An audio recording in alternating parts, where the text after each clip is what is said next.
I think the Yes campaign thought that it was going to be an easy win, right? It was just a case of making everybody feel like they were a racist if they voted no. And that sort of backfired early on. Is that your take on it? Yeah, 100%. I mean, that's why I'm not surprised to hear you say that the Yes campaign didn't want to come today to debate, because I think it's pretty clear that their tactics are to attack the No campaign, to attack people as racists and try and guilt them into voting yes, instead of actually addressing the other side's very valid concerns about this major constitutional change. We've got any number of Aboriginal voices at the moment. We've got an agency, NIAA, which is a budget of about $3 billion, something like that, which is supposed to represent Aborigines. We've got land councils.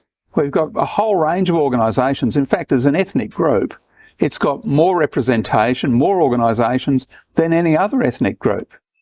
So if that number of voices can't change the situation for that little boy, why would The Voice, which is going to be run by the same people who've basically been running those other voices? The great contradiction of their argument is, well, this isn't too serious, right? It's okay. It's not a major change. Well, if it's not a major change, then why do we need it? Well, I mean, we're changing the Constitution.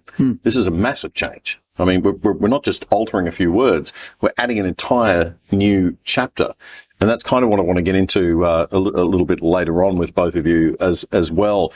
But Robert, I wanted to just talk about the Australian Jewish Association at the moment, because you're the CEO. Yes. And you did have that situation where there was some pretty ugly stuff happening. And we have seen this voice. There's been a lot of talk about this being divisive.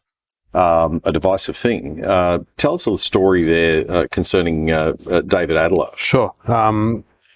Well, I think, so I had a piece published recently in the Daily Telegraph in New South Wales, and I wanted to write it because what I observed going on was that the Yes campaign, they weren't arguing on the facts, they weren't coming to debates, they were really going after anyone prominent who was pushing a no vote. And we've seen that with Warren Mundine, we've seen it with Jacinta Price. I mean, Warren Mundine said he was feeling suicidal from some of the awful personal attacks. And so, yeah, the same thing happened. The president of the Australian Jewish Association, Dr. David Adler, he's quite a prominent no campaigner.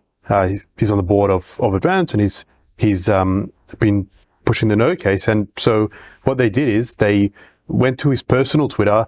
They scrolled back years, they took tweets, took them out of context, quoted half the sentence, not the other half, all trying to portray him as, this racist, terrible person, and they did it to several other people. I mean, anyone who knows Dr. Adler knows, of course, that's not true. When members of minority groups, whether it's, Jewish people, whether it's Indigenous people like Warren Mundine or like Jacinta Price, whether it's even African Americans in the United States, when they speak out against what the left expects them to say, when they have conservative views, this really gets the left worked up. They can't stand it. Yeah. Minorities, not voting and not speaking how they want them to. Yeah, and of course, all minority groups, based on their identity, politics, immutable characteristics of race, gender, sexuality, they've got to all agree, right? They've got to all agree and be left-wing, and you couldn't possibly have that diversity of opinion within Aborigine. It's actually in the nature of being left-wing. Some people argue that left and right, in fact, Adam Crichton had an article in The Australian saying that left and right don't mean anything anymore. In fact, I think they do. The left are the collectivists and the right are the individualists. So if you define things in terms of the collective, anyone who steps outside that collective is a risk to it. Whereas if you're an individualist, well, that's just how people act. You expect them to do that, so there's no moral opprobrium that attaches to it. And I mean, you see that in the union movement. Nothing worse than being a scab, person who crosses a picket line because you think that the majority is wrong.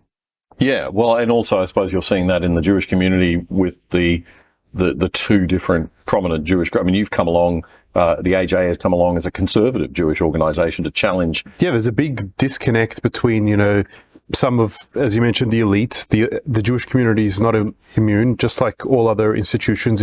It has some elites, and they have their point of view that they want to impose on the rest of the community. But the majority of the Jewish community, the people we speak to on the street, they're very concerned about The Voice. So I think there's a big disconnect. And actually, well, heaven forbid there should be diversity of opinion. I mean, aren't you all supposed to think the same way, right?